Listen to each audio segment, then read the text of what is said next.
ev mehme xasisand ji bo meha serêkaniyê. Me gelek tiştekê tê dikirin. Yek ji van tiştê me vay ayîro meዕرض bû. Meعرض pîranîna serêkaniyê. Tabloyê ê meعرضê nisba pir giş ê serêkaniyê. Ji bo çi ê serêkaniyê me got bes ev meha nehê meha dihade te dî serêkaniyê talan bû wêran bû ji qîbelê Tirkî. Îro me ev kar kir dibin siya ev tablo me ê serêkaniyê. Ji xelkê serêkaniyê re bêfirotin ji di malbata re. Di malbatê şehîd ceme hene.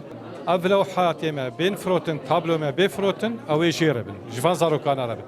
Bil îdafê neşatê meعرضê îro kitêba Lawkê Hacî 19999 beytikin li binî jîana ka tê weqandin bêgo em bêjin heqê wê çi ye. Te çi da biv bes belaş neb. Ev jî perê wê ji van zarokana re.